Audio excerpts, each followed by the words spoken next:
So KEAM 2025 allotment പ്രോസസ്സിന്റെ option registration date extend ചെയ്തിട്ടുണ്ട്. ഒരുപാട് കുട്ടികൾ റഷ് ആയിട്ടൊക്കെയാണ് ചെയ്യുന്നത്, കുറേ പേർക്ക് തെറ്റിപ്പോയിട്ടുണ്ട്. അപ്പോൾ എല്ലാവരും എന്ത് ചെയ്യുക, പെട്ടെന്ന് തന്നെ മനസ്സിലാക്കുക, നിങ്ങളുടെ ഓപ്ഷൻ രജിസ്ട്രേഷൻ 18/7/2025 4 മണി വരെയാണ് എക്സ്റ്റെൻഡ് ചെയ്തിട്ടുള്ളത്. ഓക്കെ, അതേപോലെ തന്നെ ഒരുപാട് പേര് ഈ സുപ്രീം കോടതിയുടെ കാര്യങ്ങളൊക്കെ എന്നോട് ചോദിക്കുന്നതാണ്, ഇനി ഇത് ക്യാൻസൽ ചെയ്യുമോ? സത്യമായിട്ട് പറയണേ, എനിക്ക് യാതൊരു ഐഡിയ ഇതിനെ കുറിച്ചിട്ടില്ല. ഞാനിപ്പം മനസ്സിലാക്കുന്ന വെച്ചാൽ എനിക്ക് തോന്നുന്നത് എന്ത് വേണമെങ്കിലും സംഭവിക്കാമെന്നാണ്, എനിക്ക് അറിയില്ല. അപ്പോൾ നമ്മൾ തൽക്കാലം ഓപ്ഷൻ രജിസ്ട്രേഷൻ കൃത്യമായിട്ട് കൊടുക്കുക. അത് ക്യാൻസൽ ആവും അല്ലെങ്കിൽ സുപ്രീം കോടതി വന്നിട്ട് വീണ്ടും ഫസ്റ്റ് സ്റ്റാർട്ട് ചെയ്യുന്നു വെറുതെ വിചാരിക്കുക. കാരണം ഒഫീഷ്യലായിട്ട് ഒന്നും വന്നിട്ടില്ല, ചിലപ്പോൾ മേ ബി വരാതിരിക്കും, നമുക്ക് ഒരു കൺഫർമേഷനും കാര്യങ്ങളൊന്നും ഇല്ല.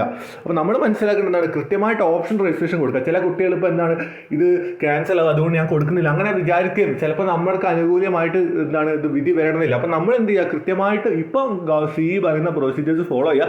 എങ്ങനെ ക്യാൻസൽ ആവുമ്പോൾ അപ്പം ചെയ്യാം.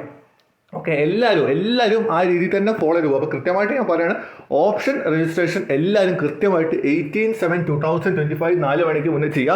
ഇനി ഫെർദറായിട്ട് എന്തെങ്കിലും ചിലപ്പോൾ ചേഞ്ച് ചെയ്യാൻ ക്യാൻസൽ എന്തെങ്കിലും ഉണ്ടെങ്കിൽ അപ്പം നോക്കുക. അപ്പോൾ തൽക്കാലം എല്ലാവരും ഇത് കൃത്യമായിട്ട് ചെയ്യാൻ മറക്കില്ല കേട്ടോ.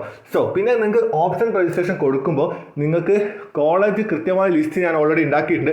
സോ ഇനിയും വേറെ ലിസ്റ്റ് വേണമെന്നുള്ളവർക്ക് ഞാനൊരു അടിപൊളി വാട്സാപ്പ് ബോട്ട് ഇവിടെ കാണിക്കാം. കമൻറ്റ് ബോക്സിലും ഡിസ്ക്രിപ്ഷൻ ബോക്സിലും കോളേജ് ദോസിൻ്റെ ഒഫീഷ്യൽ വാട്സപ്പ് ബോട്ടിൻ്റെ ലിങ്ക് കൊടുത്തിട്ടുണ്ട്. ഈ ലിങ്ക് യൂസ് ചെയ്തിട്ട് കോളേജുകളുടെ ലിസ്റ്റ് നിങ്ങൾക്ക് സ്വന്തമായിട്ട് തയ്യാറാക്കാൻ പറ്റും.